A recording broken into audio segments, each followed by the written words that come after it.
नमस्कार विद्यार्थी मित्रांनो, संयुक्त गट क मुख्य परीक्षा विशेष भाग 4 अंतर्गत आज आपलं स्वागत आहे। या आधीच्या भाग 1, भाग 2 आणि भाग 3 अंतर्गत आपण अनेक प्रकारच्या आयएमपी फॅक्ट्स आणि अनेक प्रकारच्या प्रश्नांचे विश्लेषण या ठिकाणी पाहिलेलं होतं। आज पुन्हा एकदा आपण भाग 4 मध्ये अनेक प्रकारच्या आयएमपी फॅक्ट्स आणि प्रश्नांच्या विश्लेषणावर प्रकाश टाकणार आहोत। सुरू करूया आजच्या भाग 4 ला। पहा प्रश्न पहिला स्क्रीनवर। पहिला प्रश्न आहे वित्त आयोगाशी संबंधित। वित्त आयोगाबाबतचे योग्य विधाने। एक, भारतीय आर्थिक संघ राज्यवादाचे समतोल साध्य करण्यासाठीचे कार्य करणारे साधन। बी, एक चेअरमन आणि इतर 3 सदस्यांचा समावेश असलेला आयोग। सी, आयोगाच्या सदस्यांची पात्रता राष्ट्रपतीकडून ठरवली जाते। डी, कलम 280 च्या तरतुदीनुसार निर्मिती। पर्याय उत्तरे आहेत पर्याय 1 बी, सी आणि डी, पर्याय 2 बी आणि सी, पर्याय 3 ए, बी आणि सी, पर्याय 4 ए आणि डी। आपल्याला सरळपणे इथे विचारलेलं आहे की वित्त आयोगाबाबतची योग्य विधाने कोणती आहेत। तर पहिलं विधान पहा, भारतीय आर्थिक संघ राज्यवादाचे समतोल साध्य करण्यासाठीचे कार्य करणारे साधन। भारतामध्ये संघ राज्य प्रणालीचा स्वीकार केला गेला असल्यामुळे केंद्र आणि घटक राज्य यांच्यात जो काही आर्थिक बाबतीत समतोल साध्य करायचा आहे तो समतोल साध्य करण्यासाठीच आणि घटक राज्यांना विविध प्रकारची आर्थिक संसाधने पुरवण्याच्या दृष्टीने महत्त्वपूर्ण भूमिका पार पाडणारं हे केंद्रीय वित्त आयोग आहे। आणि त्यामुळे पहिलं जे विधान आहे की भारतीय आर्थिक संघ राज्यवादाचे समतोल साध्य करण्यासाठीचे एक कार्य करणारं साधन म्हणून वित्त आयोग आहे, हे विधान योग्य आहे। बी विधान, एक चेअरमन आणि इतर 3 सदस्यांचा समावेश असलेला आयोग, तर हे विधान पूर्णपणे चुकीचं आहे। का तर या ठिकाणी वित्त आयोगामध्ये एक अध्यक्ष आणि इतर 4 सदस्यांचा समावेश असलेला हा आयोग असतो आणि त्यामुळे या ठिकाणी इतर 3 सदस्यांचा उल्लेख केलेला असल्या कारणामुळे हे विधान चुकीचं आहे। का तर इथं एक चेअरमन आणि इतर 4 सदस्य यांचा समावेश असलेला हा आयोग असतो। सी विधान, आयोगाच्या सदस्यांची पात्रता राष्ट्रपतीकडून ठरवली जाते, तर हेही विधान चुकीचं आहे। का तर भारतीय राज्यघटनेच्या कलम 282 नुसार वित्त आयोगाच्या सदस्यांची पात्रता संसदेकडून निश्चित केली जाते किंवा ठरवली जाते, त्यामुळे राष्ट्रपतीकडून ठरवली जाते म्हणणं हे चुकीचं आहे। तर यामुळे बी आणि सी हे दोन्ही विधाने चुकीची आहेत आणि डी विधान मात्र बरोबर आहे। कलम 280 च्या तरतुदीनुसार या आयोगाची निर्मिती, तर यामुळे या ठिकाणी आपला या प्रश्नाचं उत्तर आपल्याला सांगता येईल पर्याय क्रमांक 4 ए आणि डी। का तर बी आणि सी हे विधाने चुकीची असल्यामुळे ए आणि डी हे दोनच पर्याय बरोबर आहेत, योग्य आहेत, म्हणून उत्तर आहे पर्याय क्रमांक 4। या अनुषंगाने काही आयएमपी फॅक्ट्स आपण आता पाहूया। पहा स्क्रीनवर। कलम 280 नुसार केंद्रीय वित्त आयोगाची तरतूद भारतीय राज्यघटनेत केलेली आहे। केंद्रीय वित्त आयोगाची नेमणूक राष्ट्रपतीद्वारा केली जाते की ज्यामध्ये एक अध्यक्ष आणि 4 सदस्य मिळून बनलेला हा आयोग असतो। कलम 281 नुसार सुद्धा जी काही तरतूद केलेली आहे ती पण खूप महत्त्वाची आहे। याच्यावर सुद्धा आयोगाकडून बऱ्याच वेळा प्रश्न विचारले, त्यामुळे ही तरतूद आपण माहिती असू द्या की संविधानाच्या प्रारंभापासून 2 वर्षांच्या आत, किती वर्षांच्या आत तर 2 वर्षांच्या आत आणि त्यानंतर प्रत्येक 5 वर्ष संपताच किंवा राष्ट्रपतीस आवश्यक वाटेल अशा अगोदरच्या वेळी राष्ट्रपती आदेशाद्वारे वित्त आयोग गठीत करील। तर एक लक्षात घ्या की इथं या ठिकाणी कलम 281 नुसार वित्त आयोग स्थापन करण्यासंबंधीची जी काही तरतूद आहे ती या पद्धतीने स्पष्ट केलेली आहे। त्यानंतर कलम 282 नुसार कलम 282 नुसार आयोगाच्या सदस्यांसाठी कोणत्या पात्रता आवश्यक असतील व ते कशा रीतीने निवडले जातील या बाबत संसद कायद्याद्वारे निर्धारित करेल। म्हणजे एक प्रकारे या ठिकाणी या आयोगाच्या सदस्यांची जी काही पात्रता आहे ती पात्रता जी काही निश्चित केली जाते तर ती संसदीय कायद्याद्वारे किंवा संसद कायद्याद्वारे निर्धारित करेल। याबाबतची तरतूद कलम 282 नुसार विचार घेतलेली आहे। आणि राहिला प्रश्न आयोगाच्या कार्यांचा, तर आयोगाची कार्य आहेत केंद्र व राज्य यांच्या उत्पन्नातील वाटणी ठरविणे, भारताच्या संचित निधीतून घटक राज्यांना द्यावयाच्या अनुदानाची तत्वे ठरविणे, राष्ट्राची आर्थिक स्थिती सुधारण्यासाठी राष्ट्रपतीने आयोगाकडे सोपवलेल्या प्रश्नावर अभ्यास करून सल्ला देणे। तर अशा वेगवेगळ्या प्रकारची कार्य या वित्त आयोगाला पार पाडावी लागतात की ज्यातून केंद्र आणि घटक राज्य यांच्यातला आर्थिक बाबतीचा जो काही समतोल आहे तो साध्य होऊ शकेल। तर अशी अनेक कार्य केंद्रीय वित्त आयोगाकडून पार पाडली जातात। तर या अनुषंगाने या प्रश्न उत्तर सांगता येईल ते म्हणजे पर्याय क्रमांक 4। मित्रांनो पहा प्रश्न क्रमांक 2 स्क्रीनवर। राज्यसूचीतील विषयासंबंधी केंद्र सरकार विधिनियम करू शकते। प्रश्न काय, राज्यसूचीतील विषयासंबंधी केंद्र सरकार विधिनियम करू शकते। पर्याय 1, जर संसदेने बहुमताने ठराव करून जाहीर केले की राज्यसूचीतील विषय हा राष्ट्रीय दृष्ट्या महत्त्वाचा असेल तर। पर्याय 2, जर राज्यसभेने 2/3 बहुमताने ठराव करून जाहीर केले की राज्यसूचीतील विषय हा राष्ट्रीय दृष्ट्या महत्त्वाचा असेल तर। पर्याय 3, जर राष्ट्रपतीने आदेश दिला तर। आणि पर्याय 4, जर केंद्रीय मंत्रिमंडळाने तसे करण्याचे ठरवले तर।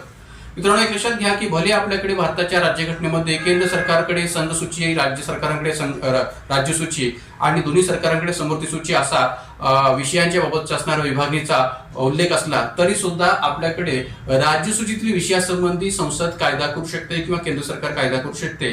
आणि यामुळे या ठिकाणी इथं त्याच अनुषंगाने विचारलेला प्रश्न आहे की राज्यातील विषयासंबंधी केंद्र सरकार विधिनियम करू शकते. तर केव्हा करू शकते? तर या 4 पर्यायांपैकी पर्याय क्रमांक 2 हे या प्रश्नाचं उत्तर सांगता येईल की जर राज्यसभेने 2/3 बहुमताने ठराव करून जाहीर केले की राज्यातील विषय हा राष्ट्रीय दृष्ट्या महत्वाचा असेल तर. भारतीय राज्यघटनेच्या कलम 249 नुसार पर्याय क्रमांक 2 मधलं हे जे काही विधान आहे ते एकदम बरोबर आहे. आणि म्हणून या ठिकाणी या प्रश्नाचं उत्तर सांगता येईल पर्याय क्रमांक 2 की जर राज्यसभेने 2/3 बहुमताने ठराव करून जाहीर केले की राज्यातील विषय हा राष्ट्रीय दृष्ट्या महत्वाचा असेल तर संसद त्याविषयी कायदा करू शकते. तर या अनुषंगाने जी काय फॅक्ट्स आहेत ते आपण पुढे पाहूया. पर्याय क्रमांक 2 याचं उत्तर आहे कलम 249 नुसार राष्ट्रीय हिताच्या दृष्टिकोनातून राज्यसूचीतील एखाद्या विषयासंबंधी कायदा करणे आवश्यक आहे असे वाटल्यास राज्यसभा 2/3 बहुमताने तसा ठराव मंजूर करते आणि त्यानंतर भारतीय संसद त्या विषयासंबंधी कायदा संमत करू शकते. आणि म्हणून एकंदरीत कलम 249 मध्ये या तरतुदीचा विचार करता या ठिकाणी या प्रश्नाचं उत्तर हे पर्याय क्रमांक 2 हे आपल्याला स्पष्ट करता येईल. पहा प्रश्न क्रमांक 3 स्क्रीनवर. लोकसभेत अविश्वास ठराव दाखल करण्यासाठी डॅश सदस्यांच्या पाठिंब्याची गरज असते. स्ट्रेट फॉरवर्ड आणि फॅक्च्युअल प्रश्न विचारला की लोकसभेत अविश्वास ठराव दाखल करण्यासाठी डॅश सदस्यांच्या पाठिंब्याची गरज असते.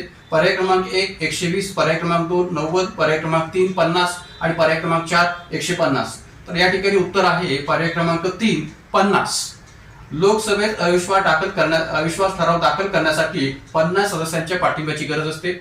लोकसभा नियम क्रमांक 198 चा विचार करता या ठिकाणी इथं पर्याय क्रमांक 3 50 सदस्यांच्या पाठिंब्याची गरज असते असं म्हणणं या ठिकाणी अगदी बरोबर आहे. याही अनुषंगाने काही आयएफ फॅक्ट्स आहेत की ज्या आपण पाहणं आवश्यक आहे त्या पहा स्क्रीनवर. मंत्री परिषदेची जबाबदारी ही सामूहिक असते म्हणून समग्र मंत्री परिषदेविरुद्धचाच अविश्वास ठराव स्वीकारला जातो. एखाद्या मंत्र्याविरुद्ध अविश्वास ठराव मांडता येत नाही. म्हणजे सांगायची तू या ठिकाणी हा आहे की आपल्या घटनेच्या कलम 75(3) मध्ये जो काय उल्लेख आहे की मंत्रिपरिषद सामूहिकरित्या लोकसभेला जबाबदार असते तर त्या तरतुदीचा विचार करता जो काय अविश्वास ठराव मांडला जात असतो तो संपूर्ण मंत्रिपरिषदेविरुद्ध मांडला जात असतो. एखाद्या मंत्र्याविरुद्ध तो अविश्वास ठराव मांडता येत नाही. ज्याप्रमाणे निंदाव्यंजक ठरावात कारणे द्यावी लागतात तशी कारणे अविश्वास ठराव देण्याची आवश्यकता नसते. म्हणजे निंदाव्यंजक ठरावामध्ये जी काय या ठिकाणी ठराव मांडला जातो त्या ठरावाच्या अनुषंगाने कारणे द्यावी लागतात पण अविश्वास ठरावामध्ये कारणे देण्याची आवश्यकता नसते.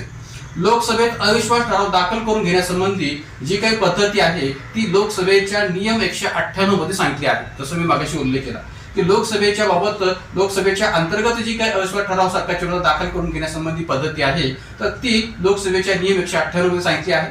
अविश्वास ठरावाची मागणी रास्त आहे किंवा नाही ते अध्यक्षच ठरवित असतात. म्हणजे विरोधी पक्षांकडून जी काही अविश्वास ठरावाची मागणी केली गेली आहे ती योग्य आहे की नाही हे अध्यक्ष ठरवित असतात. ठराव योग्य आहे असे अध्यक्षास वाटले तर प्रश्नोत्तरांचा तास संपताच अध्यक्ष संबंधित सदस्याला ठराव मांडण्यास सांगतात किंवा स्वतःच ठराव सभागृहापुढे वाचून दाखवतात. अविश्वास ठरावाला सभागृहातील 50 पेक्षा कमी नसेल म्हणजेच 50 एवढ्या सभासदांनी पाठिंबा दर्शवल्यास अध्यक्ष अविश्वास ठरावाला परवानगी असल्याचे जाहीर करतात.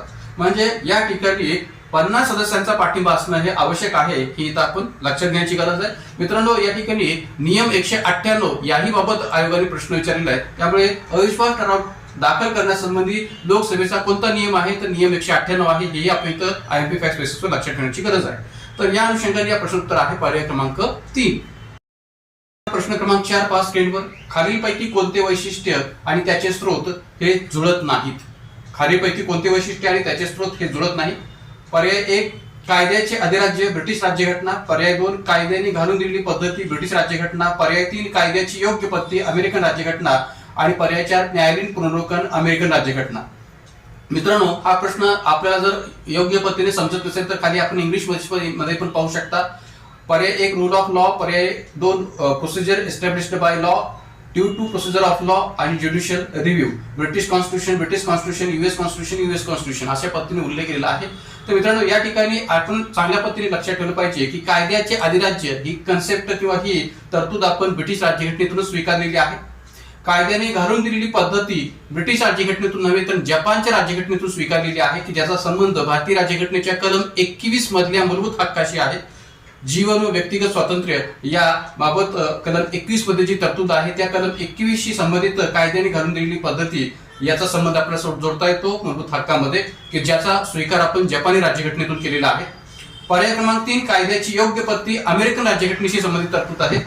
न्यायालयीन पुनर्लोकन ही पण तरतूद आपण अमेरिकन राज्यघटनेतून स्वीकारलेली आहे. पण या ठिकाणी कोणता स्रोत योग्य जुळत नाही असं म्हटलेलं आहे. तर पर्याय क्रमांक 2 हे उत्तर आपलं सांगता शिकेल का तर कायद्याने घालून दिलेली ही जी काही पद्धती आहे भारतीय राज्यघटनेच्या कलम 31 मध्ये ज्याचा आपण संदर्भ विचार करतो मूलभूत हक्कामध्ये ती आपण ब्रिटिश राज्यघटनेतून नव्हे तर जपानच्या राज्यघटनेतून स्वीकारलेली आहे आणि म्हणून या ठिकाणी या प्रश्नाचं उत्तर आहे पर्याय क्रमांक 2 कायद्याने घालून दिलेली पद्धती ब्रिटिश राज्यघटना. तर या अनुषंगाने काही आयपी फॅक्ट्स पुढे आपण पाहूया. भारतीय घटनेच्या भाग 3 मध्ये म्हणजेच मूलभूत हक्कांच्या भाग 3 मध्ये उल्लेख करताना कलम 21 मध्ये जे वर्णन केलेले आहे ते असे आहे की कायद्याने प्रस्थापित केलेली प्रक्रिया किंवा कार्यपद्धती असल्याखेरीज किंवा अनुसरल्याखेरीज कोणत्याही व्यक्तीस त्याच्या जीवित व व्यक्तिगत स्वातंत्र्य यापासून वंचित केले जाणार नाही. कायद्याने प्रस्थापित केलेली प्रक्रिया कार्यपद्धती अनुसरल्याखेरीज किंवा असल्याखेरीज कोणत्याही व्यक्तीस त्याच्या जीवित व व्यक्तिगत स्वातंत्र्य यापासून वंचित केले जाणार नाही. आपण ही जी काही संज्ञा आहे कलम 21 मध्ये दिलेली ती जपानच्या घटनेतून घेतली आहे. जपानी घटनेच्या कलम 31 मध्ये या संज्ञेचा उल्लेख आहे की जो असा उल्लेख आहे की कायद्याने प्रस्थापित केलेली प्रक्रिया किंवा कार्यपद्धती म्हणजेच प्रोसिजर एस्टॅब्लिश्ड बाय लॉ कायद्यानुसार प्रस्थापित केलेली कार्यप्रक्रिया कार्यपद्धती म्हणजेच प्रोसिजर एस्टॅब्लिश्ड बाय लॉ.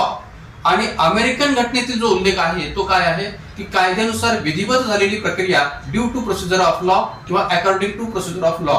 तर प्रश्नामध्ये या दोन्हींचाही उल्लेख आहे. तर एक प्रकारे अमेरिकन घटनेतून काय उल्लेख केलेला आहे आणि जपानी घटनेत नेमका काय उल्लेख केलेला आहे यातला फरक आपल्याला जर माहित असेल तर याचं उत्तर आपल्याला लवकर लक्षात येऊ शकेल. हाही प्रश्न मागे आयोगाने वेगळ्या स्वरूपात विचारलेला आहे. तर या ठिकाणी या प्रश्न उत्तर आहे पर्याय क्रमांक 2. प्रश्न क्रमांक 5 पहा स्क्रीनवर.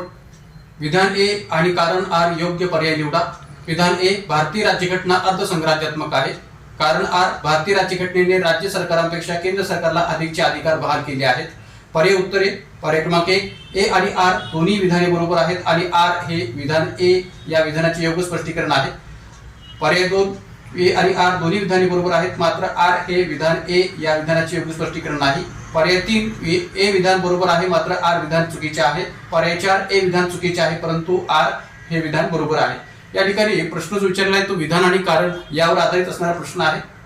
भारतीय राज्यघटना अर्धसंघराज्यात्मक आहे असं जे काही वर्णन या ठिकाणी केलेलं आहे ते केसी व्हियर यांच्या माध्यमातून केलेलं वर्णन आहे आणि त्याला कारण म्हणून ज्या ठिकाणी जे जोडलेलं आहे की भारतीय राज्यघटनेने राज्य सरकारांपेक्षा केंद्र सरकारला अधिकचे किंवा जास्तीचे अधिकार बहाल केलेले आहेत.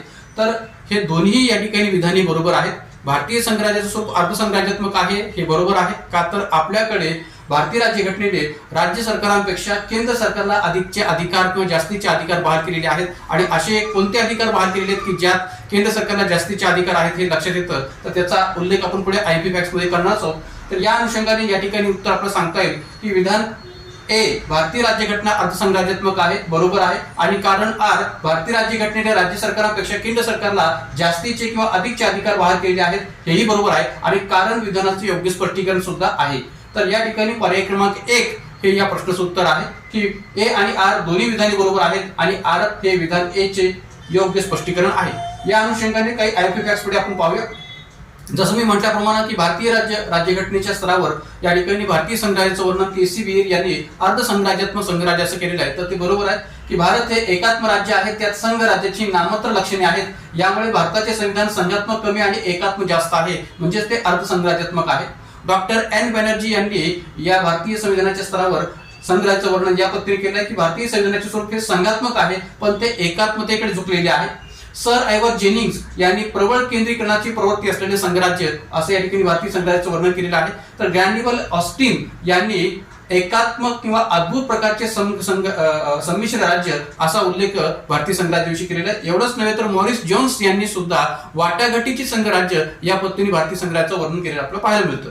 एकंदरीत भारतीय संघराज्य हे अर्धसंघराज्यात्मक आहे किंवा ते एकात्मतेकडे झुकलेले आहे, याची कोणती कारणे आपल्याला घटनेमध्ये पाहायला मिळतात? तर एक प्रकारे भारतीय राज्यघटनेच्या अंतर्गत एकरी नागरिकत्वाचा स्वीकार केलेला आहे, हेही कारण सांगता येतं. सत्ता विभाजनात केंद्राचं असणारं वर्चस्व, यातून सुद्धा ते एकात्मतेकडे झुकलेलं आहे, स्पष्ट होतं. राज्यपालाची राष्ट्रपतींद्वारा नियुक्ती, हेही याचं कारण सांगता येतं. एकच राज्यघटना, एकात्म न्यायव्यवस्था, कलम 352, 356 आणि 360 खाली असणारे केंद्र सरकारचे आणीबाणीविषयक अधिकार आणि घटक राज्यांना राज्यसभेत समान प्रतिनिधित्व दिले गेलेले नाहीये, यातून सुद्धा आपल्याला हे सांगता येऊ शकेल की भारतीय संघराज्य हे अर्धसंघराज्यात्मक आणि एकात्मतेकडे झुकलेलं आहे. तर या अनुषंगाने या प्रश्नाचं उत्तर आहे पर्याय क्रमांक 1.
अशाच प्रकारच्या माहितीसाठी आणि अनेक प्रकारच्या आयपी फॅक्टसाठी आणि प्रश्नांच्या विश्लेषणासाठी आपल्या YouTube चॅनलला अधिकाधिक संख्येने सबस्क्राईब करा, लाईक करा, शेअर करा आणि त्याचबरोबर अशाच प्रकारच्या अनेक भागांच्या माध्यमातून आगामी 2024च्या सर्व एक्झामच्या दृष्टीने आपली ही जी काही सिरीज आहे ती पुढे कंटिन्यू असणार आहे.